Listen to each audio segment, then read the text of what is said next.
şu görüngeçliğe kabul et gelen için çok sağ ol. Şunu köpten Sağ ari bellak gelýärdik. Umuman ilk saça öýdüň arada aýdyp başlaýyn. Görmesem. Böyle. Adım Azize, Daşov şäherinde 1991-nji ýylda enedem boldum. Çağalar bagyna we orta mektebe ýene-de Daşov şäherinde gitdim. 5-nji sınıfyň soňunda daşary ýurt dillerine ýöreteleşdirilen mektebe synawa girdim ve nemis dili sapagyny okutýan bölümini kazandım diyelim. O döwürler Germaniýadan ýöreýän mugallimler gelýärdi we bize nemis dili öğretýärlerdi. Ve mektebiň soňunda yeterlilik synawyny geçsen Germaniýa gitme hakkı kazanýardyk. Ýöne biziň soň ýylymyzda mugallimlerin kontrakty bitdi we olar izine dolandylar. Bizem bidi bilmedik. Mektebi gutarandan soň 3 ýyllap Türkmenistanda ýokary okuw jaýyna girmek için synanşdym, ýöne bolmady. Öňe soňunda Türkiýe'ye geldim. Berde kompýuter inženýerçiligiňi okudum. Häzirem IT programmasy master derejesine dowam etdim. Gowy. Son kompýuter inženýerçiligi islap saýladyňmy?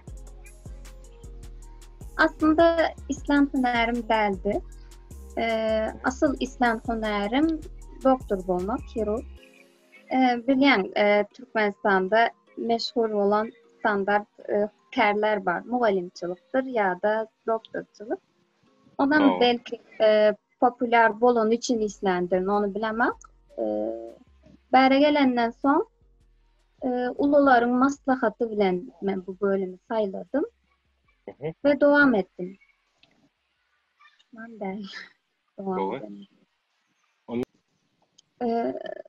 Diýişim ýaly ulularyň maslahat bermegi bilen başladym. Aslında ilk başlanymda kän bir pikirim hem ýokdy bu bölüm hakynda. Sebäbi bizde kän ýaýgyn bilinen bir kär däl. Ondan soň hatta Türkmenistanda soraýarlar näme bölüm okaýan, kaýsy kär boýunça. Şo wagt kompýuter inženýerçilik diýen wagtymda tamamlan soň informatika mugallim bolýanmy diýip soraýarlar. Şo derejede kän bilinen akdy bu bölüm. Men maslahat boýunça başladym. Okuwa başlanda ýylyň geçmegi bilen has hem bilgim boldy. Öğrendim bölüm hakkında zatlary. Gowy. Onda şeýle bir zat edelimmi meselem? Edil şu adam bilmeýän adamlar bag bolup biler diýip pikir edeli. Kompýuter inženýerçiligi, şo bölümi. Kompýuter bilimleri var, biram inženýerçilik var. Şonu nädip açyklap aýdyp bilersiň? Computer science, computer engineering. Bilmeýänler üçin. Benim okan bölümüm kompýuter inženýerçilik. O taýda biz has giňeşleýin geçýärdik. Computer science'da diýene yazılım üstünden giderler. Yani yazılım kodlama dilleri bolup biler. Java, PHP. Ama kompýuter inženýerçilikde bütünleýin hem hardware hem software taraplarını hem üstünden geçeceğiz. Arasındaki tapawutlar şonu diýip durýar. Sen inženýerçilik saýladyň dogrudan? Inženýerçilik saýladyň. Gowy.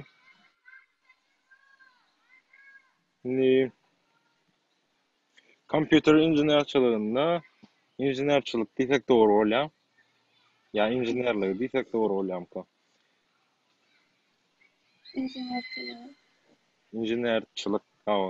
Umuman şu kompýuter inženýerçilik işinde iň halaýan tarabyň näme?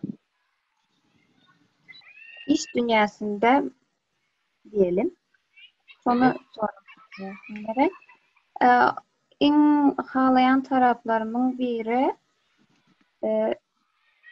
bir bölümde özün gol östürüp yetişeninden son hani birine bağlı bolman özün işin hem etip bolya. Mesela öyden işlep bolya, home office.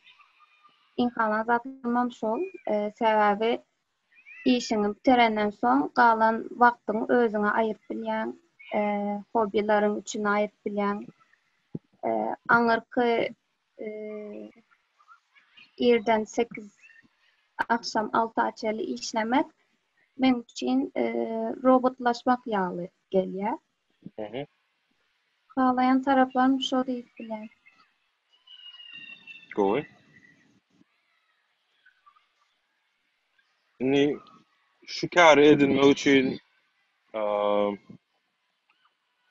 ingo nerelerde okumalı? Hukman okumalı mı? Hukman bir yerde okumalı mı? Dik soru vereyim. Men pikirimçe hazır teknolojiýaň ösen döwründe biz ve köp zada öýden oturup internetimiz bar bolsa öýden oturup hem yetip al nemet bilýäs. Men diýerler oňa. Arkaýyn al islen okumak, islen zadymyzy öğrenmek, islen zadymyzy yetip bilýäs internet üzerinden.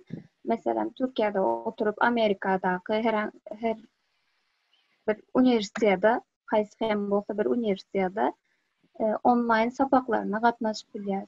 Şonuň üçin hani hökman fiziki gidip bir ýere bir zatlar öğrenmek üçin fiziki gitmemize dem gerek kalmadı.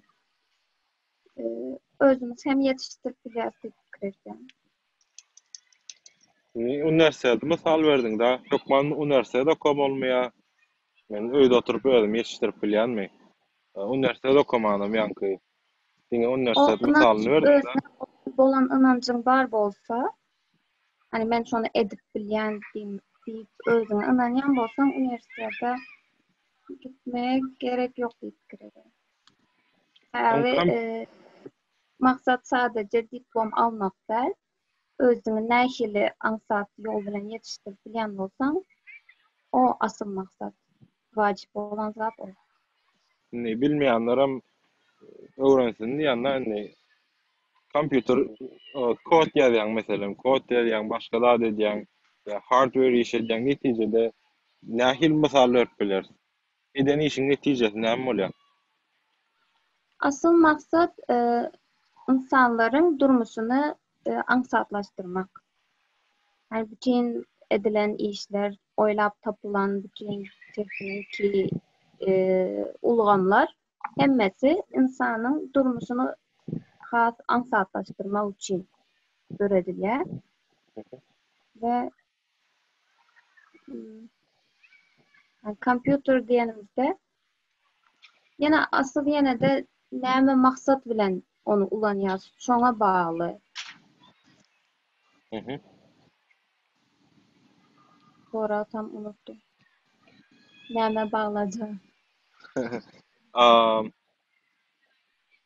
Kompýuter bilimleriniň peýdalary we ziýanlary seniň pikiriňçe näme? Kompüter bilimlerinin peýdalary. Yine az öňrek aýdanymyzdaky ýaly. Hemme zada ansat elde etip bilýäs. Sebäbi zamanymyzy tizleşdirdi. O peýdaly taraplary şonu diýip bilerim. Bir misal berip bilersmi? Misal üçin, häzir sen bilen sen Amerikada otyň, men Türkiýede ve hani bu ulgamlar bolmasa biz görüşmegimiz hat üstü bilen bolup bilerdi. Ve o hatın gelmegi, maňa yetişmegi ve sana yetişmegi näçe ay alıp bilerdi. Hani bunu tizleştirdi ve ansatlaştırdı. Yöne erwet taraflaram durmuşumuzu gaty tiz ýaşamany başlady. Ve bulam bize yani durmuşun manisizlaşmagyna yol açýar diýip pikir etýän. hemme zada ansat elde etýäs. Bulam yani elbet tarafı mukandip etýär. Düşündüm. Durmuş çağlykdan belli bir ýaşa gelýän çaň, belki ölýän çaň bir giden kynçylyklar bar durmuşda. Bu hemme kişiň durmuşunda bolýan bir zat. Seň üçin kynçylyklar näme? Kıyımçılık. Aslında şöyle diyeyim sana.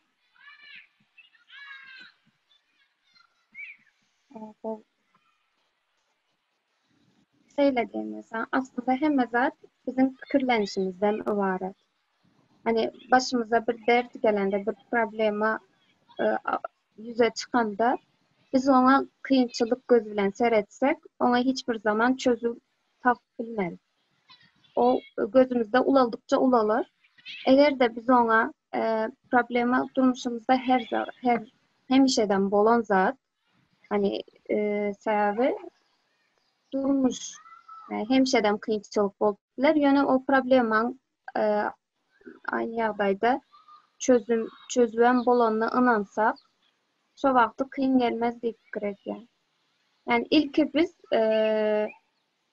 o ýagdaýa garaýyş pikirimizi de ýükletmeli diýip pikir edýär. Şu wagty hiç zat bizim üçin kıyın göz bilen seyretmez, kıyın gelmez bizim için. Oy. Özüňi bagtly duýýarmy? Owa. Mundan bakly bolup bilerdim. Ýöne mundan erweden bolup bilerdim. Şoň üçin şükür edýär. Oy. Working barmy? Fobiň barmy? Fobim bar. Olam lifte minmek. Lifte minmek? Lifte kän adam bolsam minmeýän. Ve denizden korkmuyorum. Denizden giren o. Denizden çağa kam neme belgesel näme bolypdy? Dokumentariýa gören wagtymda denizin altında dokumentariýa videolary gören wagtym bogulýardym ben şo wagty. Ha. O çağlykdan bäri bar, näme üçin bilemek. Başga Mende de yok. çağlykda täsir edýän eken. Mende de itler bilen baglanyşym pesrak. Korkýan itlerden. Ha. Ben en halayan hayvanım it. Halayan it. Menem itleri halap başladym soňky dur. Ýöne tak itleri halayan çekinýärdim, gorkýardym. Men it gören it kowaladym men. Ya içimde korku. Hayvanlar duyan hissediyormuş. Hani korkanmış. Çiğnem şeyle belki kovalayan boldular. Duyýarlar. Duyan soňam özüm bilip gaçýardym da. Näçe? Kaçan olam kovalaya. 3 ýyl, 4 ýyl boldy. Biraz gözüme gelip başlanma. Ve itleri halap başladım inni. Şonýaly. Ni gıdıklırak bir... Ha? Elinde yırtılyanlar. O inni deyip bilýän ýöne pişiklerle aram gowdar şoýt. Ben bir sany pişirim var. Ha. Indi gıdıkly bir bölüme geçeýin. Öyle. Ruhsat berseň. Men bir söz aýtjak, şoňa ýakyn bir söz aýtmagy istajak. Özüňe her haýsy bir zat. Taýar. O söz mende näme pikir döredýär, şoňa göre aýtjak. O meselem. Men meselem ananas diýsem sen banan diýip bilerdiň ýa başga bir näme şo taý şoňa sinonim görnüşde kelläňde pikir gelse şonu aýtmagy isleýär. Böyle. Maşgala. Çağa. İstanbul. Deniz. Ýürek. Mantık. Mantık ne böyle? Akıl. Akıl. Sunwat. Lügat.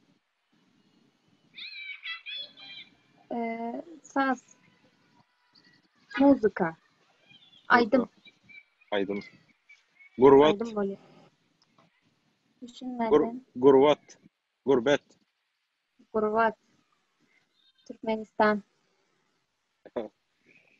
Dost. Jara. Doğan. Tamam. Computer. Kodlamak. Belki. Ağaç. Yeşil. Yaşıllık. Yaşıl. Lider. Leader. Lider. Tamam. Yol göstermek. Yol görkezmek. Yol ortamı. Sağlık. Sağlık.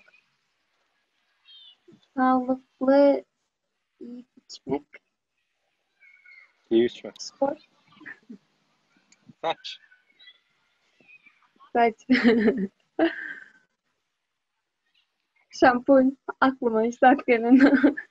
Bol. Bu torda ne? Şimdi Böyle. sorulama geçiverecek. Böyle. Bir adamda hökman bolmaly ip. Sen Onu kimsen abi? cevaplamadım. Empati kurmak o duygudaşlık deyip Şimdi adam sevişmek. olup da bir adam olup nämeler hökman bolmaly pikir edýän. Bir adamda ilk olmayan zatlardan biri duygudaşlık kurup bilmek. Empati. Empati. Yani inlerden biri o deyip fikir etken. Sebebi adam zat o karşındaki adamın özünün yerine koyman ansatacak netice çıkarıp bilýär. Hani bunu etmeden ön o karşıdaki adam ne için beýle boldy? Onun ýagdaýyny özüni goýup görmek, ondan soň öz netijesini çıkarmak has doğrum kandy pikir etken. Türkmende bir söz var. Odu özüň owas ötmese keseke. Oh, Şoň kadýan. şu edilördü. Onu Kızlar kendi edip bilen zat inansak da. Awa. Mende de kem taraplarym bar. Düzeltmeli. Her kimde bam kadýan. O hemmeden ba. Awa. Hiç kimem dörtlük derdi. Awa. Muman gyzlar näme üçin kompýuter bilimlerine az senin pikiriň? Aslında Türkiye devletinde bu kere devam eden kıyık var. Hani Kırklanç Türkmenistan'da az bir fikir etken. Olam yine de yukarıda aytıp geçişimiz dayalı kendir tanınmadık bir kerb olan için mukandi fikir etken. Sebebi hem bizde şeyle bir zat var. Biz maşgalalara gelişen kerler, yani mugallimçılıktır, doktorçılıktır, şeyle bölünen belli bir kerler bolun için ve bu bölüm kendi tanınmanlığı için kızlar az bolup biler. Amerikada da men az görýän. 30-40%. Belki kıyım gelen içindir. Belki. Gyzlar aýtmak isleýäniň barmy şu meselede? Gyzlar öwrenin wagty. Eğer çınlanam isleýe bar bolsa öğrenmeklerini isleyen. Sebebi kärin cinsiyeti yoktur. Yani kızların käri, erkeklerin käri diye bir zat yoktur. Çınlanam bu käri isleyen bar bolsa özüne inanıp o yolda devam etmeni isteyen kızlar. Awa. Diklerler yakınları hani nämeleri ansadırak bir kär sayla diklerler. Ay çınlanam isleyen olsa hani daş da öğren kendi dinlemesinler.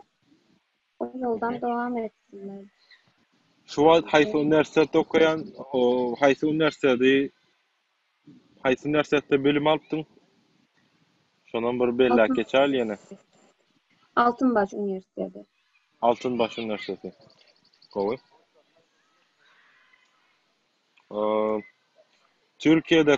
Türkiýede kaň ýaşap ýörkäň halaýan zatlaryň. Sağlayan zatlarım berde hiçbir zaman, hiçbir vaqt özümü daşary ýurtly duymadım. Sebäbi däpdesurlarymyz, dillerimiz, kulturamız gaty meňzeş. Hatta bize hani doğan döwlet diýip aýdýarlar. Ulan bunu çynam gaty beýenýän. Hatta neme diýär, asıl Türkiye halklar sizsiniz. Hani asıl neme diýerler, asıl topraklardan gelen hakyky Türkiye halklar sizsiniz aslında diýerler ve bu çyndan hem duýsandyran bir zat. İstanbul'da halan zatlarım denizin bolmagy, hani bir avtobusa minip iň ýakynynda gidip denizi görüp bilýän. Ve Türkiye'de 4 fasıllı hem yaşap bilen bu gowzat. Benim Türkiye'de yaşaptım, İstanbul'da yaşaptım. Gowy şäher, taryhym, adamlarym, ýetmiş başga ýerlere görä. Asly ýyly. Diýip bilen öz pikirimi aýtsam. Indi hasyt bir soramak isleýän. Gujurly, gaýratly, lider zenanlar guramasy diýip aýtsam, guramasyny döredildi diýip aýtsam, şol ýaly bir gurama bar diýip aýtsam. Ýa-da şo bar diýip aýtsak, ýa-da döredilmeli diýip aýtsak, şo arada pikirlerim nähili?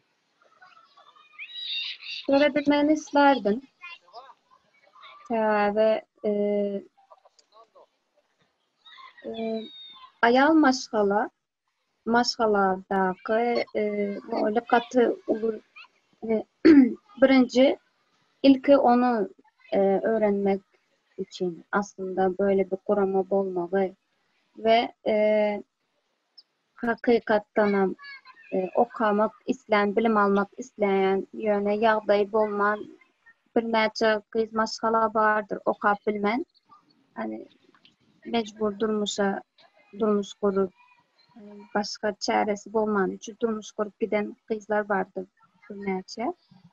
Şolara mesela kömek etip bilmek, yani şeýle bir kurama bolsa, okumak isleyen, bilim almak isleyen gyzlara kömek etse. Diňe bilim almak da mesela maşgalasyny gurmuş zenan aýallar, elinde ukyby var. Onu ulanyp gazanç elde etmek, ýollaryny öğreden bir kurama bolsa islerdim. Men berde dinleyen ayal maşgalada gelecek nesilleri yetiştiren enelerdir. Çoňçinem hani durmuşunu kurmadan ayallara mesela näkili çağa yetiştirmeli, maşgala kurmadan öň bilmesi gereken zatlary öğreden bir kurama bolsa. Buların gaty peýdasy bolardy diýip pikirleýän. Sebäbi hani hiçbir fikrimiz bolmadan durmuş kuran bir näçe köp aýal gyzlarymyz bar. Ýol görkezmek. Men bamy ýokmy bilemok şu arada. Ýöne berde meneýem ençeme guramalar gördüm da aýallar üçin, gyzlar üçin, aýallar üçin iş öz maksatlaryna ýetmek üçin ýol görkezýärler. Yani maslahatçı bir gurama, mesela maşgaladaky problemalar, iş yerindäki öz maksatlaryna ýetmek barada ýol görkezýärler we bu jemgyýetde uly özgörüşler döredýär. Sebäbi her kimiň öz dünýäsi bar, her kimiň öz maksatlary bar. Soň ni käwir aýdyşyň ýaly käwir gyýlar, aýallar öýde oturýardy, durmuşa çykýardy, öýde oturýar. Soň näme etjegini bir edip bilenok etjekdi. Enler o zenanları bolýar. Sebäbi ilk alan terbiyemiz, ilk durmuş sapalımız biz enelerimizden öğreniyoruz. Yani ene ne derece bilimli özünü östüren olsa şu derece olur gelecekteki nesiller yetişer diye fikir ediyorum. Indi sen bir göz görnüşinde bir özüňi nähil duýýan şu bilim alyndanny bilim sana nähil güç berýär. Özüme anamım köpeldi diyeyim. Öndeki adamı özüme düşündürmekte bana kömek oldu. Okula başlamadan hani hiç ne bilsem hani mektep dövrü biz skripka saz okuluna da gitiyorduk. O dövrler mini konsertler bolýardy. Yani közün zalın önünde saz çalmalı. Mesela o zatlar benim için katı korkunç zat gelirdi. Ve hem kız maşallah sessiz arkada şeyle yetiştirildik. Çünkü o zatları biraz aşmak. Düşündüm. Bir sözünden gelmek değil ya, Türkmenistan'dan bilen. Geldim. Koy. Öz başta bir zatlar edip bilmek var. Çünkü katı ulu zatlardı. Aziza, sen Daşowully boladyň üçin men Türkmenistanyň köp ýerine gidip gördüm, ýöne Daşowulda gidip görmedim. Bir gidip görmedik ýerim şo ýer. Daşowul diýende näme aklyňa gelýär? Daşowul diýende ilki mehmanperver adamlar aklyňa gelsin ve sen bilişim ýaly tarihi şäherimiz var, Könörgen şäheri.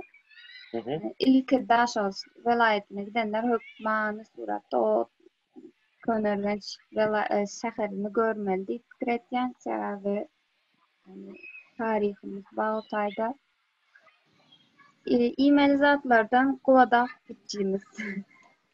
Guwadag gitji. Guwadag gitji. Onu aýtýarlar, men gidip hiç görmedim. Daşowulda ýaşasamam.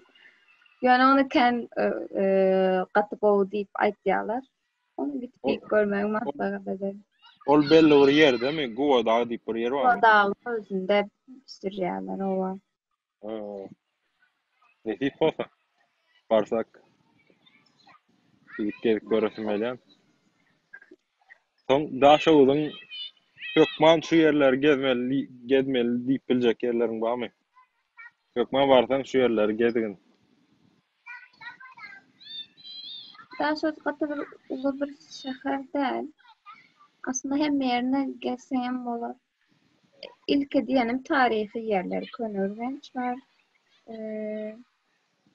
Başka şäheriň merkezlerini aýlap bilemedim. Doğru. Şu uğur okumadık bolsaň aýdypdyň onu aslında başta. Bärde sonra öwretdiň da. Okumadyk bolsaň Lukmançylyk okardyň. Startup näme seň pikiriňçe? Startup okudum hakkında. Senin sorularından son. Girişimci. Yani ön näme diýip düşündürsem sana. Bir täze pikir ortağa goýup onun üstünde işlemek ve halka getirmek. Halka getirmek. O täze burada oylap tapıp halk bilen paylaşıp şonu adamların durmuşunu ankatlaştırmak. Sistemasını diýip bilersiň. Mesela telefonlar içindäki programmalar, olar bular hemmesi birleriniň startuplary, dogry. Sen Yeni planında fikri halka peýdasyna sunmak. sen pikirinde startup kurmak barmy gelecekde? Täze urda döndürmek. Kompýuter oyunu. Aslında fikirlerim var. Yani onları amala aşırandan sonra seninle paylaşmak isterim. Ha. Hip olsa. Nasip olsa. 5 ýyl soň özüňi nirde görýän? 5 yıl o soran adam sana şeyle cevap vermek isteyen. Asıl bu bilim almakta, bu hemme zaten en başındaki maksadım benim. Yani Lukman bolmak islenimdeki asıl maksadım o mende. Adamlara faydalı bir olup yetişmek. Çünkü yine hani aklımda Lukmançılık vardı. Lukman da olsam adamlara kömek ettiler, sağlığına kömek ettiler. Ve bu bölüme başlan vaxtımda hem ilkinci yıllarda həli Lukmançılık kirlenýärdim. Ondan soň bir gün üniversitede bir mugallim bilen bu mowzu hakynda gürleşdik ve mugallim bana diýdi, hani asıl Lukman bolmagyňdaky asıl maksat näme sendäki diýdi ve men hani adamlara peýdaly bolup bilmek, peýdaly iş etmek diýip jogap berenimde onda hani bu kärini o maksat bilen özüni yetiştirdi. Hani bu kärinden hem adamlara peýdaly bolup biljek bir zatlar oýlap tap diýdi ve men ondan soň öz inženýerçiliga has ilgim, gyzygym köpelip başlady. Has üns bilen okap başladym. Bu 5 ýyl soň men şeýle bolaryn diýip biljek däl. Yine de asıl maksadım bilen devam edecek. Yani adamlara peýdaly boljak zatları etmene çabalaşacak. Sözümüzün üstünde ýaňy 3 sagada dol bir tanaýanym bilen gürleşdim. Özü halkara bilimleri şon ýaly biznes urundanmy, halkara bilimler urundanmy bir bölüm gutaran.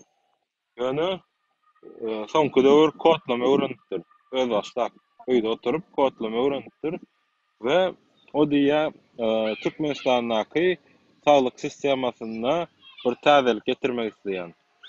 Mesela aslında saglyk bilen aragatnaşygam ýok. Yani şu saglyk men bilemokdum da saglyga insan badygyny. Soň şu aklyma geldi şu an. Hiç bağlanşygy ýok ýöne kompýuter bilimlerini öwrenip şol saglyk sistemasyna kynçylyklary aňatlaşdyrmaga bir täze sistema ösürip berýän aýtdy. Şoň bir masalla nuan Mugallimden aslında beren maksadı o beren maslahaty şoldy maňa. Sağlık uğrundan bolar. Yine de asıl maksat adamlara peýdaly zat bolsun, onu isleýän. Onu kompýuter inženýerçiligiňi adamlara okamagyny maslahat berýän. Maslahat berýän.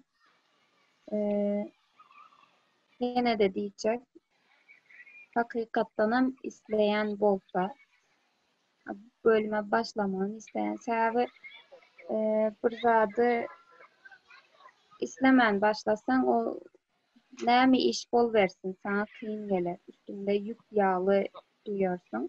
Ýöne islen zadyň bolsa ansat geçer, öğrenmeye maksat bolar, iş durmuşundanam atan saat bolar, özüňi işläp sebäbi o işi söyüp halap edenim için sana iş eden ýaly hiç gelmez. Eyle duymazsın. Awa.